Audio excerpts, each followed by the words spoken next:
Entute ito pa Jesu minin sibay. Sanggam pamuan sangton singin la kilom tak mai ohon gel kia a tobang talen apia to patung akip a chui gen hi. Laitung kilchi athil tung tia patin to pa gamna sepna tut khol le muang theinon lo hi dan chiang ma hi. Entute le adiak kholin tatwai lai pi te to pan ahon kia na hat na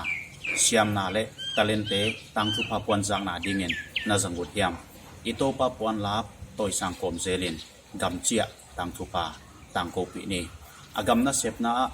lunggel na thak to kal sang zo swan headingin to pan pon bol zol hen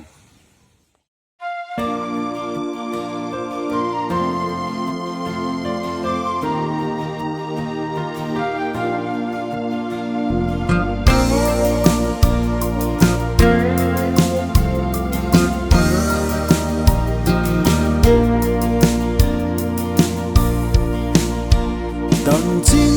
hoi ging kilom puak te o thupi ina e asia apa thei lo gam sa bang tu in khang lo ta o Chris se pai sal phang al liam te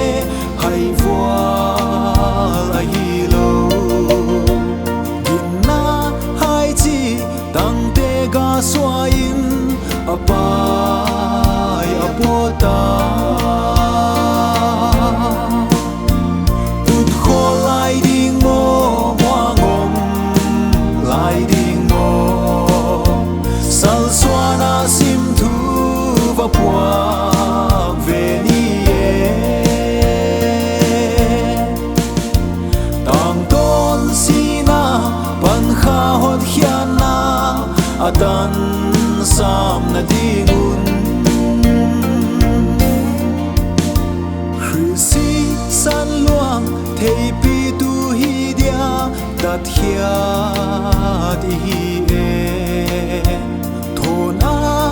alwan hiat phal ding hi hiam selum gel king ni kam chi akal swanin tang thu pa tang ko pi veni tan pa thu pia sim thu bang zuin tuang lam xiao ni e ut kholai ding mo wangom lai ding mo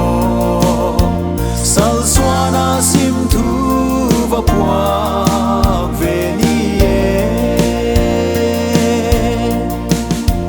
tang ton sina pan kha hot hian na atan sam na dingun gamyal oging den hot hian ngak lan nau bang kapu e ginna galvan atan sam nangun phei pum swan ni e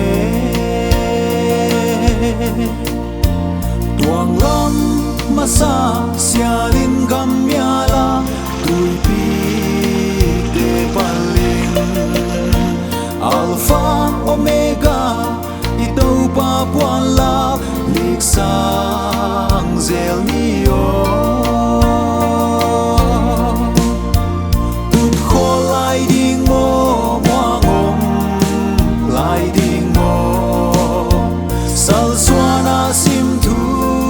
puak ve ni e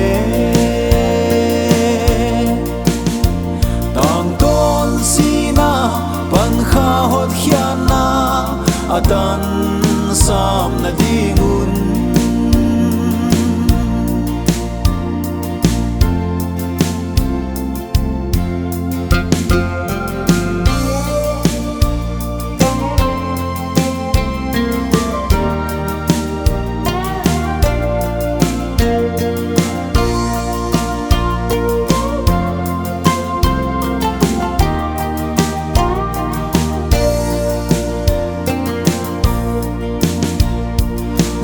mang hoàng pan mang ba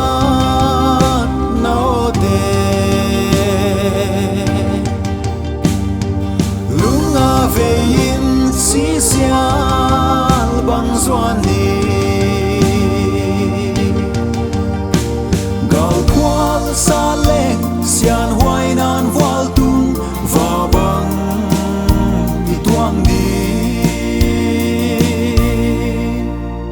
tang ton sina pan kha hot hian na atan sam na dingun